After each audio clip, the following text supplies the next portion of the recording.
Hey, so I'm reading this book. It's called When Things Fall Apart, Heart Advice for Difficult Times. And the author is Pima Chandran. I'm going to admit that I'm probably pronouncing that incorrectly. But she's an American Buddhist nun. And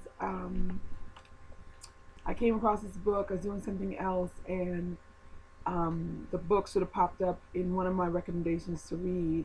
And so I went to the library and checked it out. Um, I just started, not even fully a quarter of the way through. This is not a book review as much as it's about sort of what I'm learning as I read this. Um, so I've been dabbling with the idea of Buddhism for a while now. I was raised in a Christian home and went to church and Bible study and all that good stuff forever, but always sort of felt like the way that Christianity was presented to me didn't fit my personality, didn't fit what I needed. Um, you know, God is seen as this father that if you disobey him, he punishes you, and that just didn't work for me. I needed something a little bit more inviting, a little bit more loving.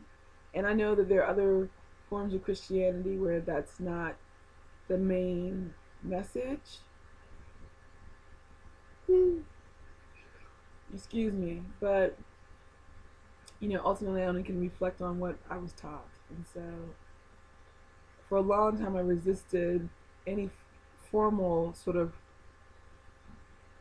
religion or spirituality just because it felt so intrusive and penalizing. It didn't feel inviting at all. So recently, I guess in the last few years, my own sort of desire to be grounded in something keeps poking its head out and asking to be attended to. So I keep finding myself sort of gravitating to the energy of Buddhism. Um, the concept of just being present with what's going on and being responsible for how you respond to it and reducing your suffering. Um, I like how in many ways it asks you to do something and not doing something. I'm not sure if I'm explaining that correctly. Like in Christianity, it says, like put your wants and needs out, and your heavenly Father will sort of, he knows your desires and he'll grant you your wish, sort of thing. And that is so I always felt sort of just like waiting around for this,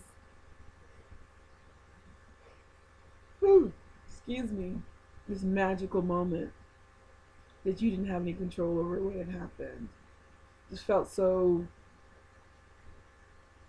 It just felt so. I don't know. I just didn't like how it felt. Like there was nothing I could do to relieve my suffering or to get past a situation or anything like that.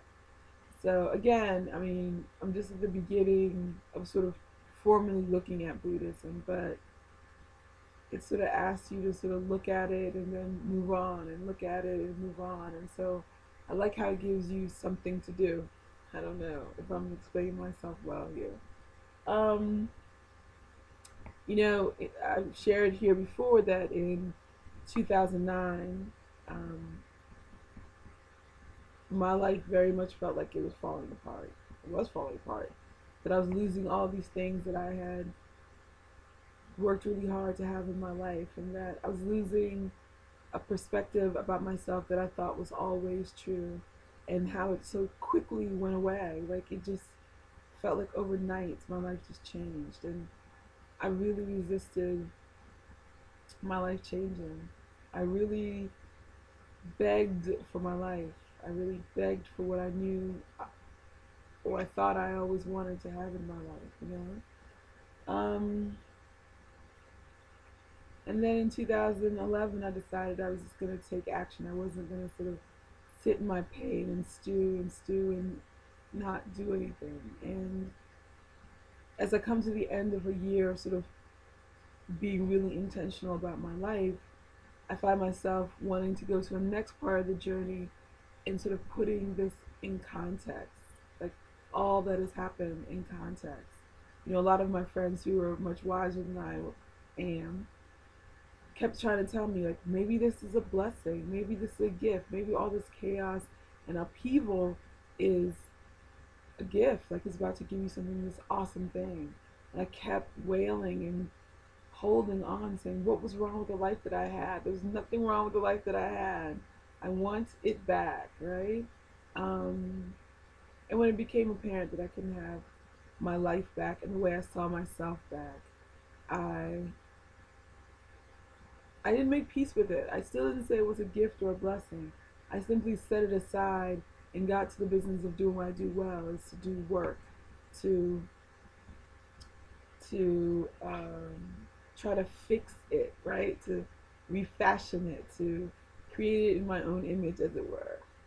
And as I come to the end of this long journey of being intentional, 356 days of the year, um, I want to smooth out the edges around the lesson that this has all been, and see if I can embrace it as a gift, that how dramatically my life changed. Can I accept that? Can I fully see that all that has happened over these last 300 plus days couldn't have happened without the destruction of my previous life? And I'm not there yet. I'm not gonna lie. You know, there's still days that I have longing for the life that I had and the version of Michelle that I knew and had sort of groomed over all these years. That still is still true for me. But I also recognize in front of me the lesson of something, something. So I can't quite articulate it yet, but I do know there's something on the other side of all of this. So I'm just talking tonight. I'm nothing super entertaining except what's sort of bubbling around in my own head. So again, I'm reading When Things Fall Apart, Hard Advice for Difficult Times by Pima Chandran. I need to look that up and hear somebody say it so I can, you know, be respectful of the woman's name. So that's it. That's it. That's it. Hope you guys had a good Thursday, and I'll talk to you guys later. Bye.